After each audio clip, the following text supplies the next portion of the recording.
Yeah.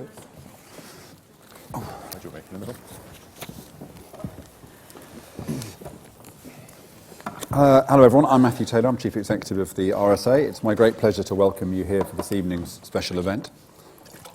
Could you make sure your mobile phone is switched to silent, but do join in the conversation online. We're filming the event tonight and we're also live streaming over the web, so welcome to everyone who's watching online. The hashtag is RSA Work if you want to join in that conversation, whether you're here or watching from home.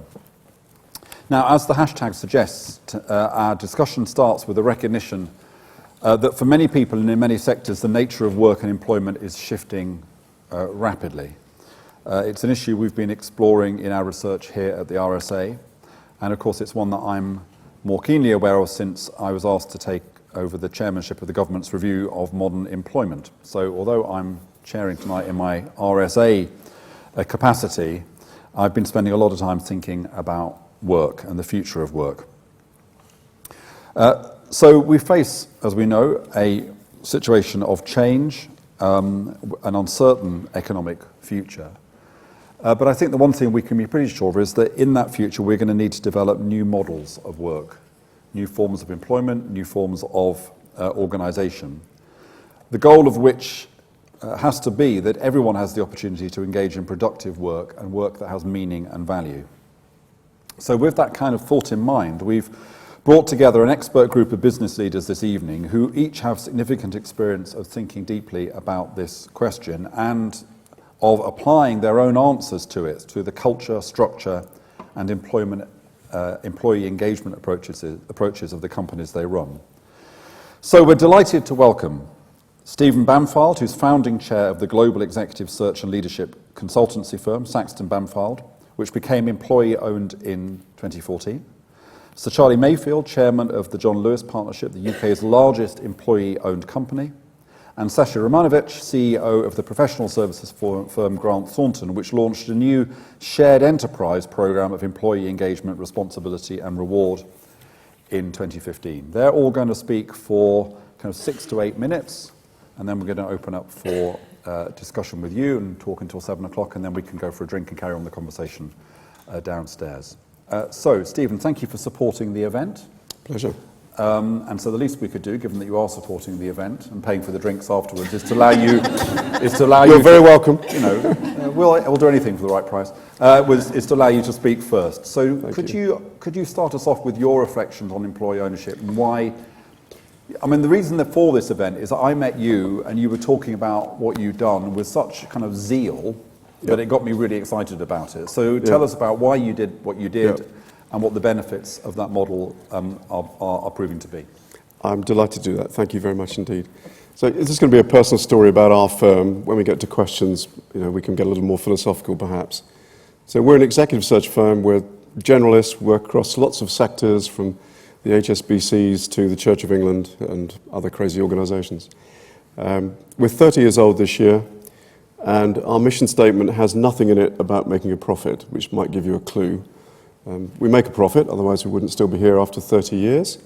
But our mission is to change the world by changing leaders in interesting and important organisations in our lives. And yes, there's a bit of a cop-out about what we each think are interesting and important. So we've grown to 80 people, and we'd seen how there were lots of different ownership models, but we decided that this was the right one for us after lots of research and frankly after lots of failures of looking at other things. We already had a very particular culture, and I think that's part of what this is about. We had a strong, supportive culture that had a slightly family feel. I'm a Benedictine and use the rule of St. Benedict as a bit of a management tool, so we already used words like community a lot, which I think Sacha's going to pick up on later. And we'd seen how not to do it. So we were minority owners of what became the #1 search firm in New Zealand. It took 10 years to get to be #1 in New Zealand. We sold it to one of the biggest firms in the world, and they destroyed it in 6 weeks. 6 weeks. That was a really interesting experience for me, and I thought, let's not do that again. So looking around at the different forms, and people like Charlie and John Lewis's were incredibly helpful about talking about it, I came to the view that for me, employee ownership was a 21st century form of capitalism. We employ a lot of very bright, talented younger folk who arrive with a massive cynicism about most corporate life post-2008, post all our friends in the city taking all the money and running, and looking for meaning in their lives alongside work. So we decided that's what we do. So I guess for us it hasn't been a dramatic change overnight because we picked a culture that matched what we were. Huge change for me, and I think if for any founders in the audience who want to talk about that, I reflected the other day with my board that I used to feel responsible to myself, and now I come in every day and I've got 83 people that I answer to. And I'm literally still in therapy about that, but it's working very well for us. Communication has been key for us, balancing the partner engagement with management's responsibility to still manage. And some of the employee-owned firms we looked at had got that terribly, terribly wrong, in my view. They'd confused ownership and management, and I think they are two very different things, which perhaps we can come back to. So for us, I'd say it's been an amazing journey. 2 years in, we're still learning. I was at our first annual general meeting. I gave an absolutely appallingly poor performance and explained to the partners why I'd done it. I mean, they'd had 2 years of me rabbiting on with zeal and enthusiasm before, but that was a real low. I just had our second AGM, and I scored slightly higher marks for that, so that was good. We learn as we go along. Engagement, enthusiasm in the business is off the scale, and if you want a real incentive, I have to tell you that in the first quarter after we became employee-owned, the cost base went down without management doing anything at all. So it was a really physical sign of everybody thinking, that's my money, and no, Mr. Next-Door Neighbour or Miss Next-Door Neighbour, you're not allowed to spend it without my approval. So, as Matthew points out, I have become a bit of a zealot. So if you want any zealot stuff, grab me later. Can I just ask? Yeah. Thank you for that. Has this new way of working meant that issues of ethical practice have become more often raised? We now have more structural furniture in the room where that gets looked at. I think we always were quite careful about that. But we now have a set of trustees who don't manage the managers but represent the ownership side. And we've given them, if you like, responsibility for being guardian of the values.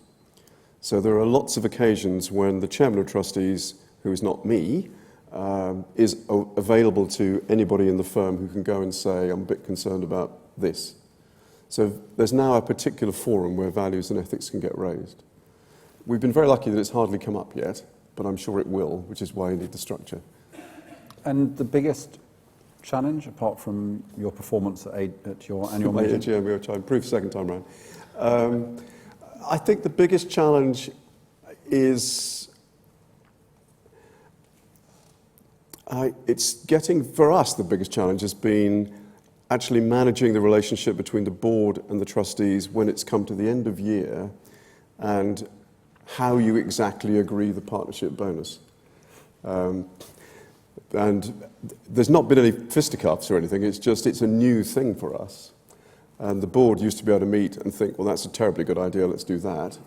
Whereas now the board meets and thinks that's a terribly good idea, let's go and have a conversation with 7 trustees, many of whom are still in their 20s and working in the firm. So it's a very interesting change in the dynamic and discussion about why you motivate people in certain ways financially, I would say. Fantastic. Well, I'm sure we'll come back to some of these themes in questions. Charlie, I think you're going to talk a bit about the kind of productivity angle of this, and I think I'm right in saying that in the autumn statement, the Chancellor's asking you to do some more thinking about productivity in general. So we've got you on the right day, I think. Yeah, no, thanks, Matthew.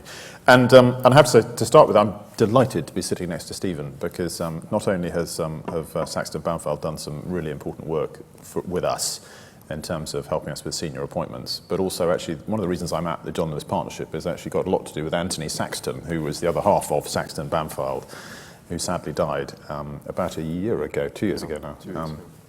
And about 17 years ago, or 18 years ago probably, Anthony took me for breakfast at the Connaught, which was his usual stalking ground. And about a year later, I joined the partnership. So so there we are. So anyway, good to be sitting next to Stephen. And indeed, slightly the jam in the sandwich, actually, or whatever, the cheese in the sandwich or something, whichever analogy you wish jam to. Now means just about managing. Yeah, that's probably actually that's probably exactly what I am, just about managing. So I'll be fairly brief because I always, I think it would be great to get to some questions. But just to try and link together some of these things, I'll start with the slightly more contextual views about productivity and why it's important, and then come on to talk about how I think employee ownership, and particularly in the context of our organisation, it can encourage and lead to an organisation approaching some of the challenges in a slightly different way, but very importantly addressing them, things that I think are actually incredibly important to the success of the economy and indeed the prosperity of many people.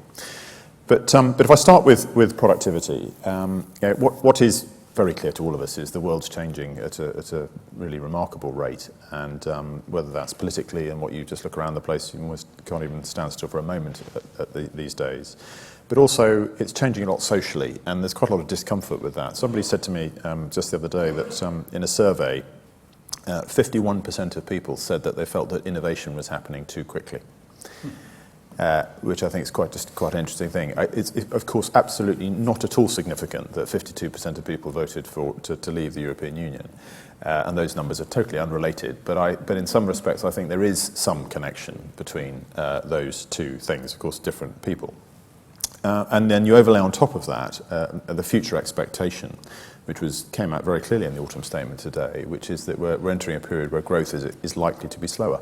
There will be debates about how slow, but slower, and markets more difficult, and conditions really quite challenging.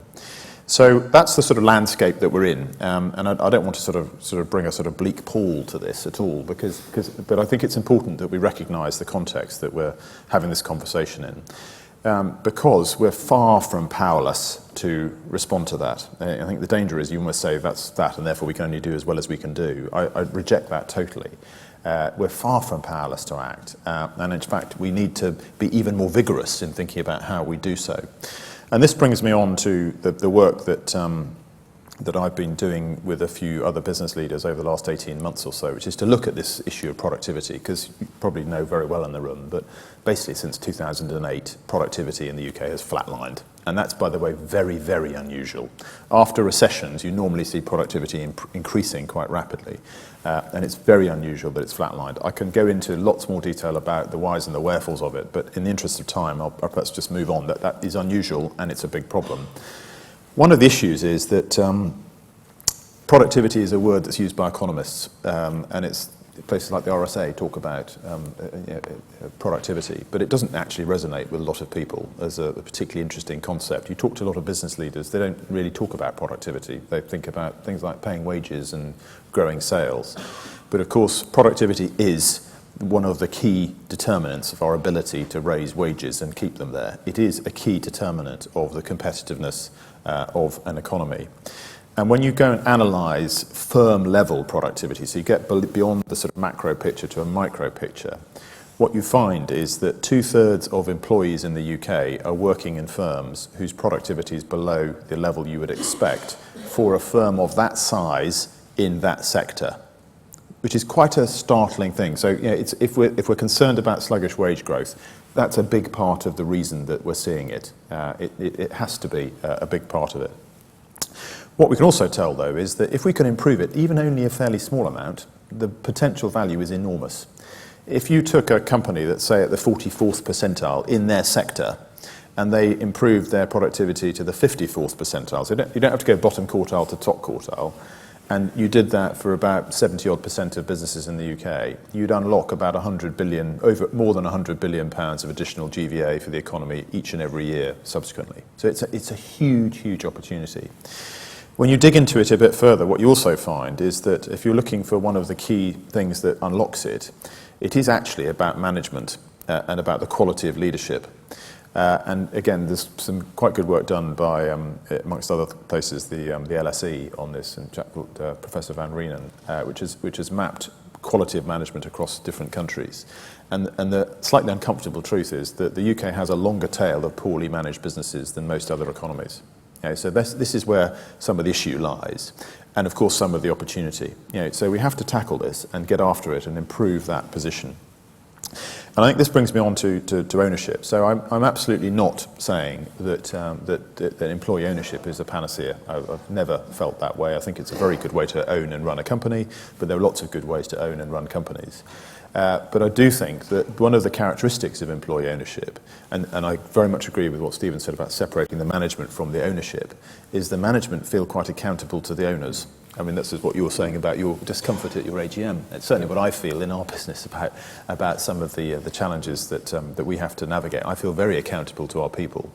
And that does help you to think harder about whether you're doing a good job of being a manager and you're doing the things you should do about engaging people, explaining things simply and clearly, helping people to understand the role that they can play in resolving issues.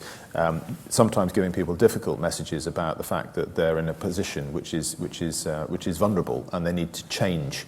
Hard though that is, as human beings, we always value what we know. And if I go back to one of the other big contextual challenges, it is technology. Technology is going to change the workplace in a dramatic way, I think. 51% of people feel that innovation is moving too fast.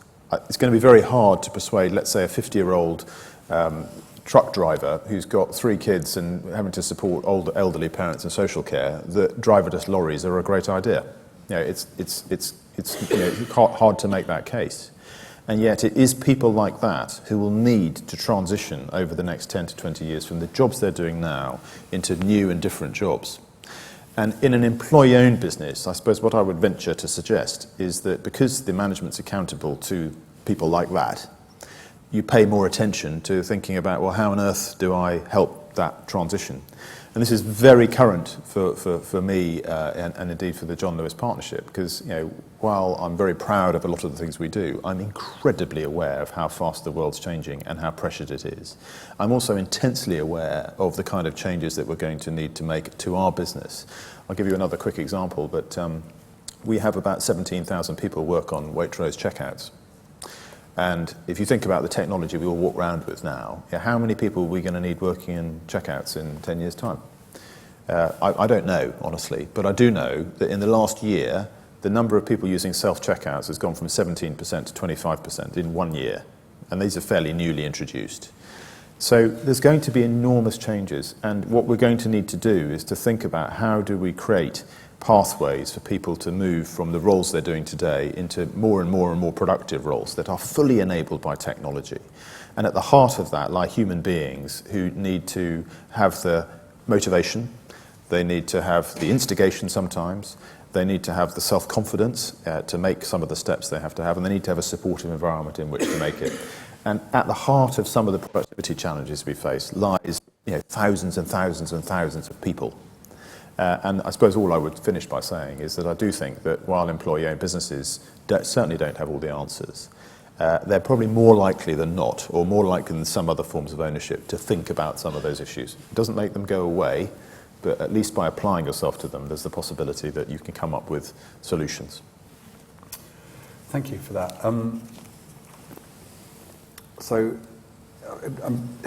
One of the things that you said, Charlie, reminded me, we had a speaker here recently, a guy called Ryan Avent, who has written a book called The Wealth of Humans about technology and the impact on work. And he makes the point that we consider the Luddites to have been misguided, as well as ultimately unsuccessful. The point he makes is that actually the lives of working class people got worse for the 80 years after the Luddites. It was just that in those days there wasn't much democracy, and so therefore the ruling class was able to do what the ruling class did. Eventually, people's lives got better, but imagine a politician who was to say to people now, just like you say with your lorry driver, you want to support this technology and innovation because it's going to make life better for your great-grandchildren. And it's hard enough to get people to defer gratification for 6 weeks, let alone 60 years. So I'm really taken by your point, which is in a sense the critical thing about employee engagement is that people don't mind change if they're part of that change, but they don't like change if it's being done to them. Is that at the heart of it? Well, yes, if they can get, if you say to somebody, and we've unfortunately had to do this many times in our organisation, is say, look, this part of the operation is no longer needed, or we can do it differently. And so the job you've been doing sometimes very well and working hard at and feeling valued for many years is no longer required. That's a really difficult conversation. Sometimes it means that people then leave our organisation, which is always sad, and we want to avoid it. But people who can then get over their initial disappointment or shock and then start realising that if they go and spend some time doing some things over here, or they're supported to go and explore different kind of roles over there, some of those people end up being the most engaged people we can possibly employ. And they've suddenly realised that actually they've got more capability than they ever thought they had. And it can be a very positive thing. I think we can't afford to be naive here. And I'm not suggesting for 1 second that there's that sort of land and milk and honey is the outcome for everybody, because it isn't. And I think the scale of change we're going to see is that, sadly, there are going to be winners and losers. And I think, truthfully, going forward in this next period, there's probably going to be more losers. The question is whether there are enough winners to keep the faith with, I'm talking about the broader, not just the JL John Lewis partnership, but to keep the faith with the broader way the economy is working. So this is a key issue. Another quick stat, people talk a lot about how people get into work, but 9 out of 10 of the people who will be in the workforce in 10 years' time are already working. And so the focus on people in work now and the way that they're going to progress and develop is hugely important. And I think it's at the heart, it lies at the heart of making there must be a transition. I'm certainly not of the view that we can eschew the benefits of technology. I think as an organisation, we're going to have to embrace them fully, otherwise we'll go out of business. But alongside embracing them fully, I think we do also need to pay more attention to how we're going to help people to transition from the jobs they're doing today to new and undoubtedly better jobs that can be created in the future. Thank you. So Sacha, you've been an outspoken advocate of kind of ethical business, of business driven by a different set of motives, a more rounded way of understanding the relationship of business to society. So how would you link these questions about employee engagement and forms of governance and ownership to that broader mission you have for a different model of business? Well, maybe I can take you all back. Imagine that you've now just rolled back to 2007 and it's a similarly sort of cold, dark November evening, a bit damp, except it's a little bit later at night. It's now 11 o'clock at night and I'm the fairly newly appointed head of people and culture for our firm, and post Lehman's we've lost a significant amount of transactional business, and instead of being set to do all sorts of wonderful development work with people, I'm now tasked with leading the firm's first firm-wide redundancy programme. And I think we all have those moments in our careers where they get you thinking there has to be a different way. Now, that moment, we actually engaged our people. The next day, we had an employee meeting with our employee representatives, and we had a choice as to whether to, sweep it under the carpet and do what HR departments often do, which is sort of do it all in secret and suddenly call people into rooms and all this sort of thing, or do what we actually chose to do, which is actually share with our people, right, these are the challenges we're facing, these are the issues we need to address, we need your help in thinking through how we can address this. And actually, as a consequence, they came up with all sorts of creative ideas. People grouped together to say, well, actually, us group of managers only work for 4 people, and there's 5 of us, so let's all do 4 days a week. And we gave people freedom to think about different ways in which they could actually address the business issue. Now, that, for me, planted 2 fundamental seeds. One is the belief that actually we hire really smart, bright people, and if you actually create the space for them to contribute and to make a difference to our business, that would make us a better, stronger business. And the second one was that we needed to put ourselves in a position, rather than being buffeted by the winds of the economy, to think, well, what could we do to put ourselves in a position where we were actually at the heart of shaping it, not just for us, but also for the clients that we work with. So I thought it might be useful because that's evolved into the model that we call shared enterprise. It comprises 3 different aspects, which is sharing ideas, sharing responsibility, and sharing reward. sharing reward deliberately comes last because it's a consequence of the other two.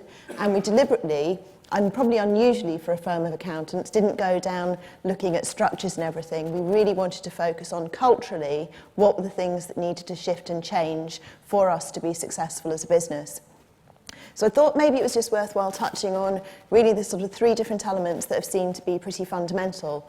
One has been thinking about, well, what is almost the paradigm that we think about in terms of how the world currently works and how organisations currently work.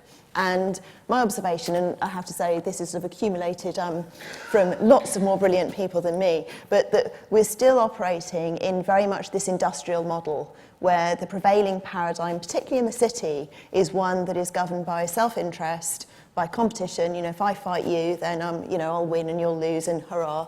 And also a hierarchical model which somehow believes that a small group of people at the top will be able to tell everyone else what to do, and that will make for a good, strong business. And I think that in this environment where things are changing so rapidly, you very quickly realise that that system fails. It's not set up to allow you to be agile and responsive to change, to think ahead, all of those sorts of things, because frankly, a few people at the top cannot really cope with processing what needs to happen. I think the best analogy for it is one that Frederick Laloux uses, which is saying, we think about the world as a machine where there are levers to pull, but actually we're much more like a living system, like a forest. And imagine in a forest, if there's a tough winter coming, the tallest tree said, hang on a minute, you lot hang on, we'll come up with a plan and we'll let you know what to do. It would be mental. Instead, you want to have a system where everybody is set to actually sense and respond, to empowered to react to what's happening, to make choices and decisions. So you move from this industrial model into a thinking, well, what if actually what we want to create is one where people are coming together around a shared purpose of what you want to achieve.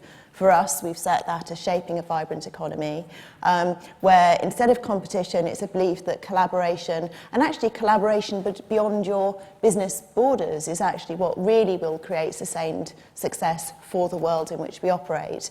And what if instead of hierarchy, it was saying, well, actually, it's agile networks of people connecting and making things happen is what's much more effective at making things happen. So that sort of is the philosophical sort of shift that I suppose sits behind what we're trying to achieve. It then sort of looking at the people that we employ. As I said, we employ smart, bright people. And I think we all know that when you look at what people are looking for in their work, that actually at their best, then actually they're in a place where they've got a real sense of meaning, that they can make a difference in what they can do. They've got that sense of autonomy, that they can make decisions, they're not waiting to be told. And actually they're invested in so they can get great at what they're doing. And so we knew that in terms of our people, and we've done a lot around that. So for us, the challenge and where we are in our work in doing this, and we're really just a year into having implemented the whole program of shared enterprise, is then thinking about, well, how do leaders need to be to create that environment? Because we're moving from a world where leaders are used to being the people who have the certainties, who have the answers, to being leaders who can actually create the possibilities. From leaders who just tell people what to do, to people who can set out, this is what we're trying to achieve, and help people find their connection and meaning to that. From a language that's all about disruption and destruction to a language that's about building people's confidence and construction. I hate the word disruption because I think that actually when you think about how the brain works, how we really thrive and succeed is when we get those positive messages to reinforce what we're doing well and we build on it. So those are the different aspects that we've been working on, and we really focused in the first year around sharing ideas and how do we get 4,500 people connecting with our purpose and starting to share ideas about how we can make that happen and starting to feel liberated to do that. Now, when we were preparing, I thought, it's a tough journey, particularly when the world that you're in is one that is very much in this industrial model that, you pull a lever, you get results, and if you're not getting results, then really everyone's instinct is to go straight to command and control. And I thought I'd share with you as my final bit a short piece of writing from a guy called Parker J. Palmer on communities, who is a Quaker, who writes on this stuff. But I thought I'd share it with you because when it was shared with me, it suddenly made sense of the struggle that we were having as we were going through the journey. So I shall share it with you in the spirit that it may connect with some of you if you're on this journey already. So his words were, "Ironically, we often resist leaders who call upon our resourcefulness. We find it threatening when leaders say, 'I'm not going to tell you how to do this, let alone do it for you. But I'm going to create a space in which you can do it for yourselves.' Why threatening? Because many of us have been persuaded by institutions ranging from educational to industrial to religious that we do not have the resources it takes to do things or even think things for ourselves. Many people have been convinced of their own inadequacy, and any leader who wants to invite them into a community of mutual resourcefulness must see this invisible wound and try to heal it. There is a name for what leaders experience during this prolonged period of patient waiting. It is called suffering. Suffering is what happens when you see the possibilities in others while they deny those same possibilities in themselves. Suffering is what happens when you hold in trust a space for community to emerge, but others lack the trust to enter the space and receive the gift. Suffering is what happens when you wait out their resistance, believing that people have more resources than they themselves believe they have. But leaders don't want to suffer. So we create and maintain institutional arrangements that protect leaders from suffering by assuming the worst of followers and encouraging leaders to dominate them by means of power." And I just thought I'd share those words because certainly what I've noticed is that as we create the space for people to share, one of the things I think we found most challenging of leaders in an organisation where people maybe haven't always got that trust, that they don't always immediately step forward. They're not sure that they're going to be heard. And they will test you and test you and test you to see if you really mean it. And it's really easy in that period where maybe you're not getting the results to think, oh, this doesn't work, I'm going to go back to telling them what to do. And that's exactly what they'll expect you to do. And I think that's probably a phase that we're in the journey of that sharing ideas, of continuing to build that trust, that connection to purpose, and helping people to really believe that, yes, they can make a difference. So. And thank you for that. What are the particular challenges of trying to do this in the context of financial services, which is an incredibly regulated sector, and where, as Grant Thornton experienced through the BHS thing, you can end up with really big reputational issues because you're associated with something which people strongly disapprove of. So, how do you balance that, giving people autonomy, with those kind of big capital R risk issues? I think the key thing that we did was actually spent some time really refreshing and revising actually our code of conduct and getting people to think about, if no one's in the room watching you and your mother was sitting over your shoulder, what choice would you make? Would it be a decision you'd be proud to tell your friends and family about? And I think a lot of it is creating that open dialogue around sometimes choices that aren't, they're not binary.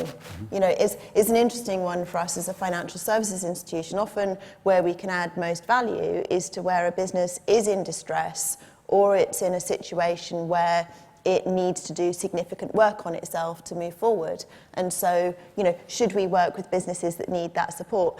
Yes, because actually those are the ones that absolutely need it. Equally, are there businesses that you feel you're not comfortable working with? That needs to be something that is actually really out there as a discussion and a debate, rather than it be, because I think the challenge with so many of these things, there isn't a black and white, there isn't a right or wrong, there are these shades of grey, and often those will change as you actually go through working with a business and situations change. So creating that really open environment where people feel they can talk about things, they can challenge things, is, I think, critical to that actually wider reputation management of a business. And it's not easy, and as a business you won't always get it right. And I think as a business, for your people in it, if you're saying we trust you to step forward, how you deal with it when things don't work out will give them a very clear idea of whether you really mean it's okay to try things out and experiment or not. So, it's a lot of complicated things to wrestle with, I think. We've had speak here, we've had Frederick Laloux, but we also had Josta Blok, who of course is famously set up a firm which does most domiciliary care in the Netherlands without any apparent hierarchy, and where he manages, according to himself, he manages by blog. A couple of things that he said which resonate with what you said was he said, someone said, why did you do this? Why did you strip out all the bureaucracy and all this stuff? And he said, look, people have only got a certain capacity for complexity, and I want them to use all that capacity in treating people and supporting people, not in dealing with the organisation. And I thought of most people's experience of working the NHS and other public services, and it's a kind of stark point. But the other point he made, which I guess is probably not one you can fully apply in your highly regulated sectors. He said to his nurses, if someone said in the meeting, what about rules and regulations? And he said, I said to my nurses, if any rule and regulation gets in the way of you caring for people, you can ignore it. So you probably can't quite apply that. Can I ask you all a question before we open up to the room? What about customers, clients in this picture? I think it's probably going to be quite different from your perspective, right? Because the relationship you have is a more transactional relationship with your customers, I guess. But I'm interested in the way in which the relationship that exists amongst employees and between employees and managers impacts the relationship with the worker has with the customers and clients. Do you want to go first on that session? Yeah, because I think that goes to the fundamental heart, I guess, when you start putting a purpose at the heart of your business, that then our aspiration is that every time anyone in an organisation is doing something, they're saying, well, actually, if we're about shaping a vibrant economy and this particular client, I know, is a dynamic organisation exporting, how does our advice help them to achieve that in a long-term sustainable way? So that's the connection that we're wanting to make for people. And I think it also underpins a fundamental shift in the engagement that we want our people to have with clients, to move from being the expert that, you come in with a question and I say, right, here's the answer and it's done, to actually having much more of an inquiry as to, well, let's really step back and look at the context in which you're operating, what's important, and to be able to build value in a much longer term perspective. And that could be through it could be that through a conversation, the most value we make is actually identifying that you meeting with you is actually really valuable for our business, and we will just make that connection. Sometimes that will be the most important thing we can do for a client in a year. And so getting our people to think in a very different relationship way versus a transactional way against clients is quite fundamental to, we think, in delivering our purpose. I think I remember you, Charlie, telling me that one of the things you're doing in some of your stores is to try to move it from just being about buying stuff to being about an experience. So is that challenge that you're setting for staff, which is that they are developing a more relational attitude to the people who walk in, is that linked to the nature of the company? Yes, it is, but it's a bigger thing than that. Customers write to me when they're either really cross that we've done something wrong, or they're completely delighted that we've done something right, and there's not much in between.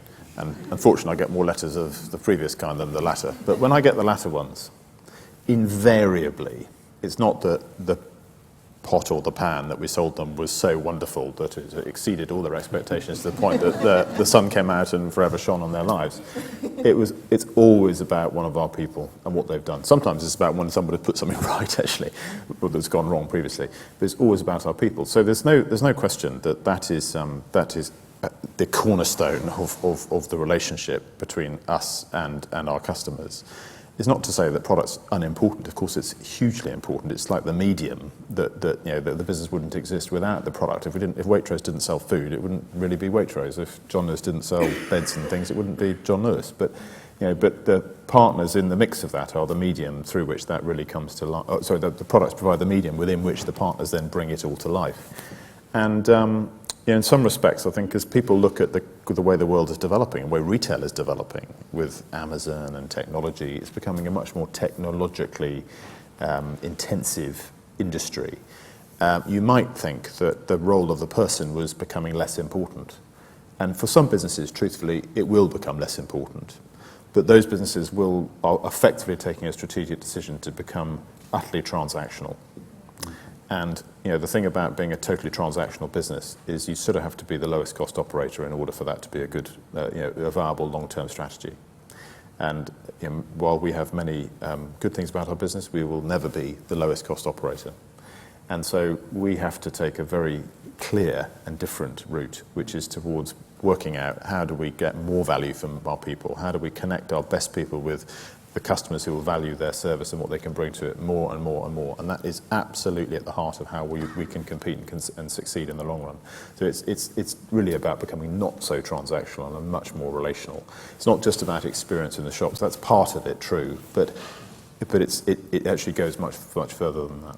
So in a way, there's a link here between people who feel respected as employees are more likely to show respect towards customers and, you know. Yeah, but it's also about enabling them. So I'm going to give you another example. I was in our Watford shop the other day, or about 6 months ago, and I met a section manager called Jordan. And she told me she just transferred from Oxford Street. And I always, when that happens, I always say, so tell me about the difference, because it's always interesting to hear. And she said, well, we know all our customers. And I said, that's really interesting. Tell me more. So she said, well, I work in women's wear. In Oxford Street, we have so many people coming past that every now and again we'll see the same person, but we don't really know who they are. I mean, it's just a wall of customers on a good day. In Watford, we see the same people every week. So I said, what you mean is you recognise them, but you don't know that's Mrs. Smith. And yet we do know that's Mrs. Smith in Victoria, in the depths of our data, because we're harvesting that extraordinarily efficiently. And so, yeah, the great opportunity for us is to figure out, so how do we take that knowledge and put it into Jordan's head? That's where it's at. And then encourage and empower her to use her judgment to put that to good use. And if you did that well, I've no doubt, if she knew that Mrs. Smith bought a Reese skirt the other day and she's had a look at Jigsaw before, you know, wouldn't it be great if Jordan was able to go and say, hi, Mrs. Smith, it's wonderful to see you again. Did you know, we've just had a whole load of new Reese skirts in, come and have a look. You know, there's so much potential for us to do that. Stephen, has it affected you in the sense of, do you ever get people who come in and say, look, what we need is a new boss, and that's going to change everything, and you think, no, it's not? You know, actually, there's a lot that's wrong with this organisation that no new boss is going to... My client organisations? Yes. Yeah. Yes, then I look very wise and say, well, it's all about leadership teams. I think you just want more business when you say well, exactly. They do. But I mean, to answer your question about the perspective of clients, I mean, we asked them, and they really like what we've done. And to pick up on what Charlie's saying, I mean, one of the things I do, holding my breath slightly, is take any client back of house and just invite them to talk to anybody about what it feels like to be a partner. And I have to say our receptionist is much more compelling about it even than I am. You know, and we've seen that clients love that and love that richness of experience. And I think they get better work from, laughingly, our junior folk, if I can say that, we don't really have levels, because those people know them. So I think we're seeing more of that. The other thing they like is that in the search profession, a lot of people flip from firm to firm, and they feel we're going to be here forever now. So they know where to find us if it doesn't work out. So I think that continuity has worked very well for us. Maybe we should get the receptionist to do the presentation at the annual meeting. Absolutely. Definitely. Let's take a few comments from around the room. There's, someone leapt to their feet. For most of my career, Ian Dodds, for most of my career, I've been developing inclusive leaders right down the front line to deliver transformational change. Part of the thing I do in doing that is to get the leaders at the top, to identify the behaviours they need to role model to drive their change. And then I get them to agree to having observers who see them regularly score them on their practice of the behaviours. And the thing, normally they identify about 20 to 25 behaviours. And the thing that's horrified me is that the ones that they score lowest on consistently are inclusive leadership behaviours. Listening to people, empowering people, helping people identify their talents and develop them. And I believe that that is one of the main causes of our low levels of engagement and low productivity. And I just wanted to get the panel's views on that. Thank you. Ian, I don't know, is the mic not working? But right, who's next? Yeah, back of the room there. And then back of the room there. Hi there, thanks. My name is Jordan, and just That mic's still not working. Is there anything we can do about the mics? Anyway, carry on. Yeah, I'll try Yeah. that. Okay. Yes, 2 quick points and thoughts. One, one of the agencies that particularly inspired inspiring. The challenge is like that Grant Thornton will have the people to do that, and the wherewithal, the instinct to do that sort of thing. I'm particularly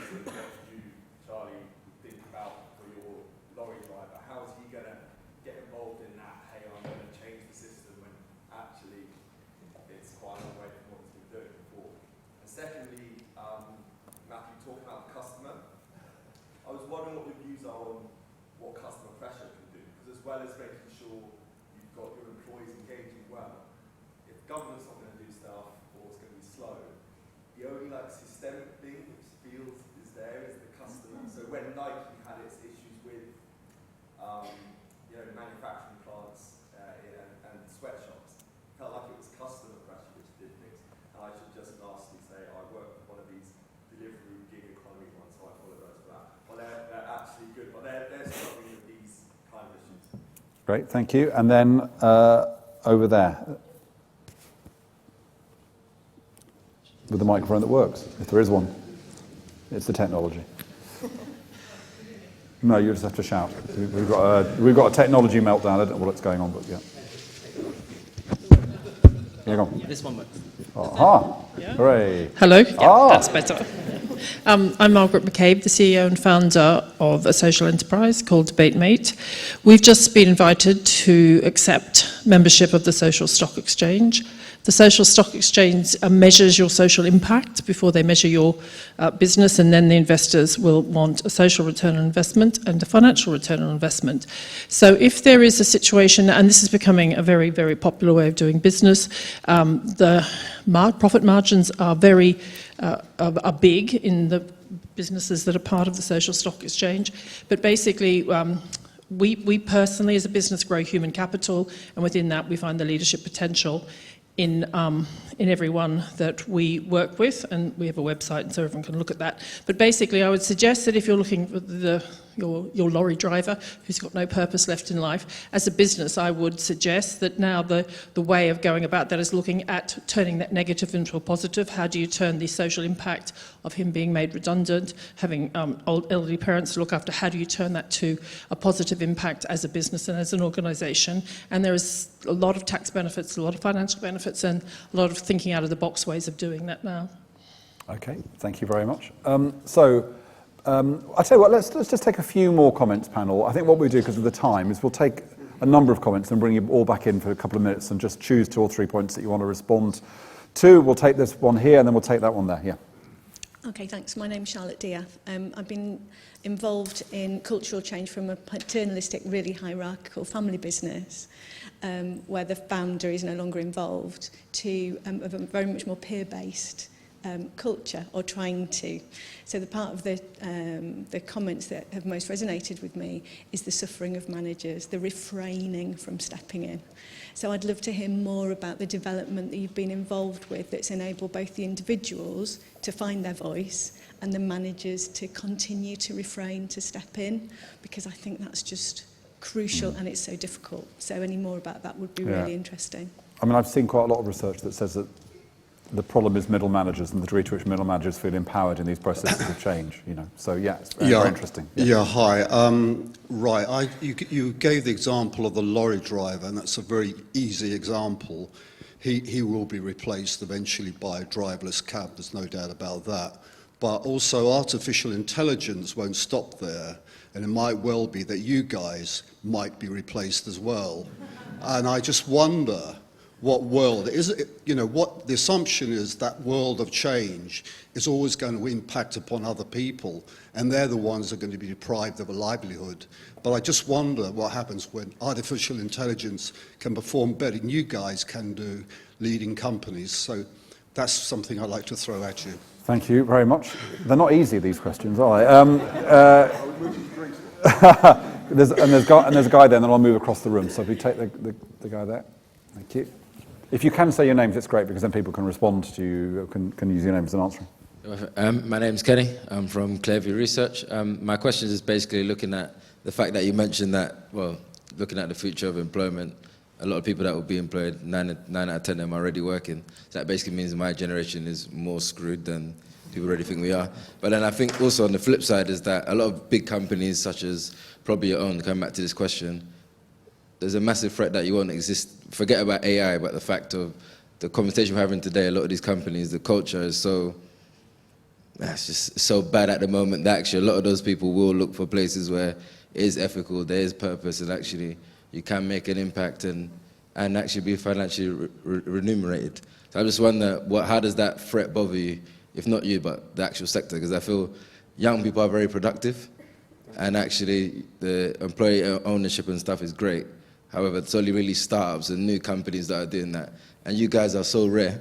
So I just wonder how a lot of the big business you're talking about, of course the economy is going to be messed up if they don't change the way they just keep giving people dead wages, dead pay, make people feel down. And forgetting about lorry drivers or anything like that. People just, where's the empathy or care for staff anyway? Thank you very much. Okay, yes, there's a hand here. Oh, there is. 20 years at, oh, thank you. 20 years at BP, and I've been working now with the Global Impact Hub Network. So I've been following a lot about responsible business. And the thing, and very much linking to your point, it's the same fantastic thought leaders. I see Sacha over again, I see Estelle from Viola and John Lewis, Unilever. And it really concerns me about how many other businesses, they talk about, they're catching on, they need to find a purpose, but that already to me isn't authentic. I need to get a purpose so I can recruit some millennials.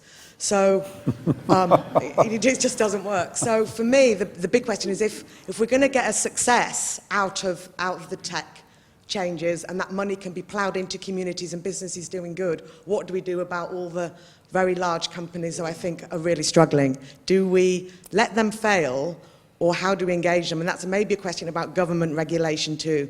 Where can regulation step in a positive way around tax or whatever to actually try and build a success story versus a number of companies, but not enough companies? I think we've got time to take just one, or these two here. So one in the corner, and then the gentleman, I think it's a blue shirt. Yeah, right in the corner. Hi, I'm Benedict also from DebateMate. I'm going to try and make this as unloaded a question as possible. And short. Yeah.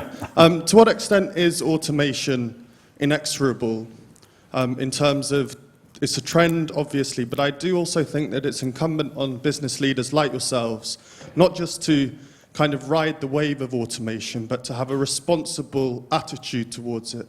I wonder how many people don't work the service line at Waitrose because of automation. And for a company to have at its heart its people, but to have to let people go and they have to find another place to work or retrain or go on income support for the benefit of maybe 0.001% for each of the other partners within the partnership. I wonder whether it is inexorable, or to what extent people like yourselves and others can put the brakes on it or at least manage it responsibly. Great, and then pass the microphone forward to the gentleman there. Great. Thank you. Darius Norell, thanks so much for your contributions. I'm interested in your vision of where we're heading in the sense of the dividend, this productivity dividend. How do we share it between us all? And is the vision that we're all going to be working? Are we going to get to a point where we're so productive that actually the lorry driver doesn't need to be working anymore? Great. Well, we've gone very wide, which is typical. I mean, one comment I'd make while I asked the panel, just choose two or three of those things to respond to in a couple of minutes before we close. But one point I would make is that we've had a number of speakers here, like Dennis Salbis from Google DeepMind and Ryan Evan, that I meant to mention, a whole number of them talking about technology, and all of them have agreed, whatever their political position, that unless we can crack the issue of distribution, then technological innovation is going to lead to a kind of further huge problems with social legitimacy, which is, I guess, the point Charlie was making. Somehow we've got to make this work for all people, or at least most people, or else people are going to simply say no to progress, and then we don't know quite what happens there. So, great points. Charlie, why don't you start, and then we'll go to you. Sorry. But just pick a couple, and then Sacha, and then Stephen. So, first of all, I thought what Sacha read out is really fascinating, and so somebody did ask the question, does it resonate? Absolutely, it resonates, and I think that there is we shouldn't gloss over it in the slightest that the prevailing style of management, what's been trained into people, how people tend to adopt, is not what you've described. Furthermore, I think that most businesses operate on the assumption that, all the senior management operate on the assumption that they can anticipate the future, plan for it, create a plan, tell everyone about it, and their job is basically to get on and do it. which is where I think some of the rot sets in. It's almost that assumption that has to be challenged, and instead adopting something which is about a bit more agility, frankly. And there's enough evidence now to say you can't plan for just about anything because it's happening so quickly. So I very much agree with that. I think I'll try and link together a few things. I mean, first of all, I think it was, I didn't catch the name actually, but the dystopian view about whether all jobs disappear, whether we all go. Personally, I think that while technology will replace a lot of jobs, I also think it's almost certain to create quite a lot of jobs as well. I think the bit I worry about is the in-between, between where we are now and when we get to those happy times, where it could be difficult, but I don't think they'll disappear altogether. I totally agree with the point that was made by Benedict, I think, about automation and not just accepting it. Absolutely. And we're definitely not just accepting this and saying, oh dear, well, that's the greater good is served, and too bad if there are a lot of casualties. But equally, you can't just sort of carry on and ignore it. What you have to do is grapple with it in a very purposeful way. So one of the 3 objectives I'm setting, all the challenges I'm really making for the organisation, is to say, look, we've got to create better jobs for better performing people on better pay.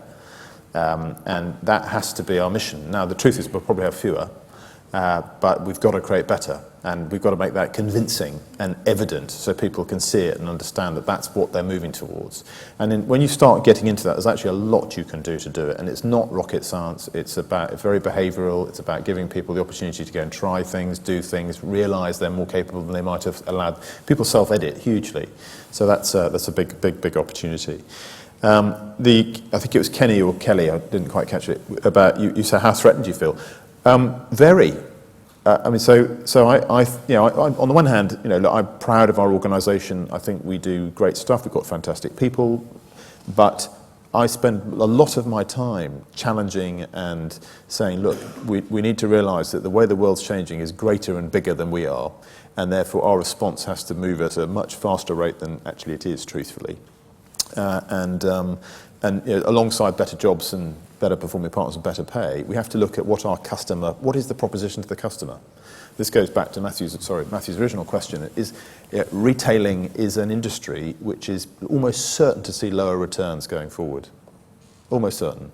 So we have to define a future which is not just about a transaction between a faceless corporation and a customer, but something where we add much more value that the customer values and is prepared to pay for.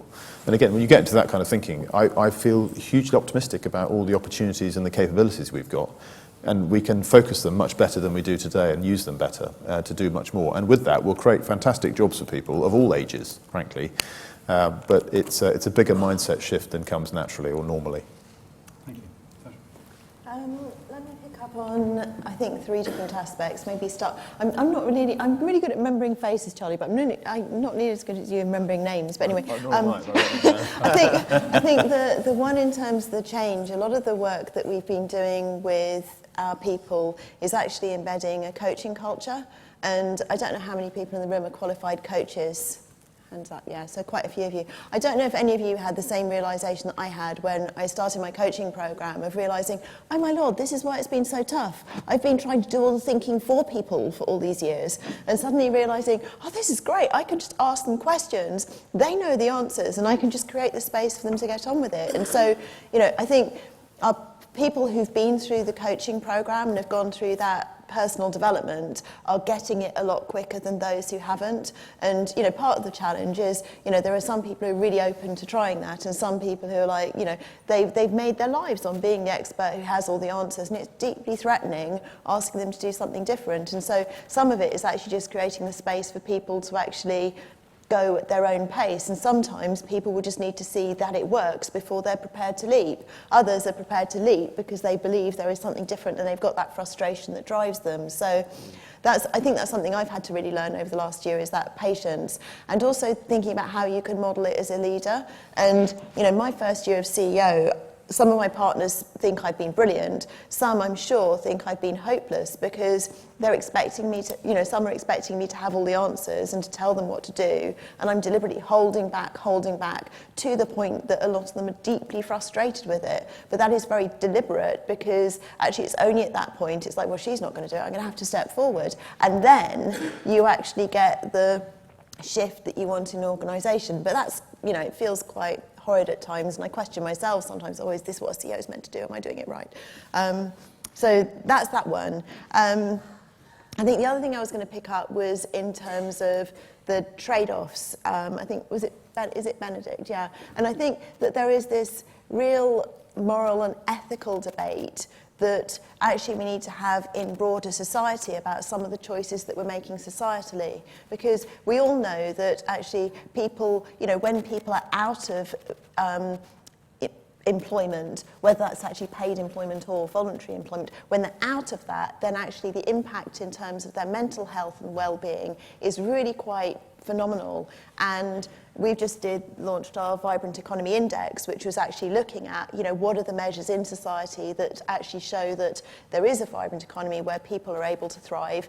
And surprise, surprise, is that if you have an economy where pound notes, it looks like it's thriving, but actually you haven't addressed those things such as distribution of wealth, such as well-being, all of those sorts of things, you actually don't have an economy that is working to its fullest extent. And I think that we've got a very binary media at the moment, very binary, that gives you an idea that it's a yes or a no, it's an either and an or, when I think we all know there are trade-offs. And we need to be in a position, and I think forums like this are great, to actually have a really responsible conversation about it and not collude with people thinking that it's easy, because it's not. And we need a lot more people involved in the discussion. And the final bit in terms, leaders out there speaking, James is sitting in the front row. I was listening to him speaking last night. From Timpson's. There are, I think, a lot of business leaders doing it. When I started talking about it, what was wonderful was it was like suddenly this door appeared in a wall that I thought was a flat wall, and I stepped into this room, and there are loads of businesses that are actually thinking in a fundamentally different way that we can impact society and be successful businesses, and the two have to go hand in hand together.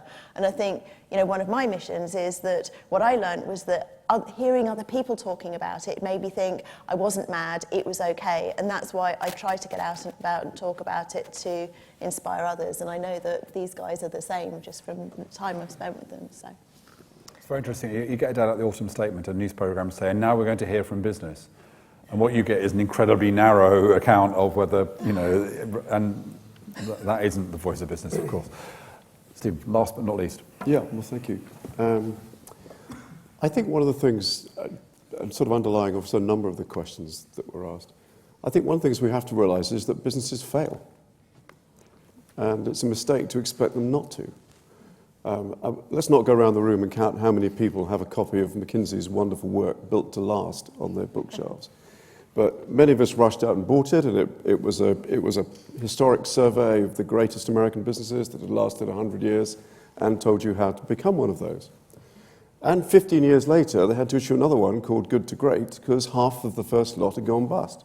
But not McKinsey. But not McKinsey, because they changed the view, exactly.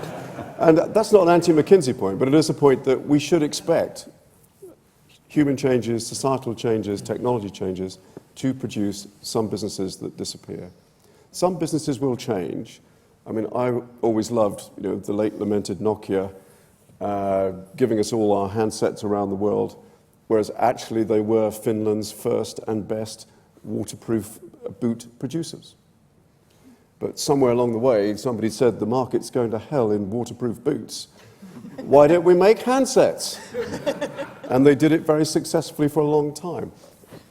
And for me, I want to draw, I'm not going back to the lorry driver, but I want to draw a distinction between, I think there is a role for top leaders not being replaced by AI that's about having sufficient paranoia and looking over the horizon. And I think that's one of the things that I think all of us do, is worry about, what's happening 5-10 years down the road.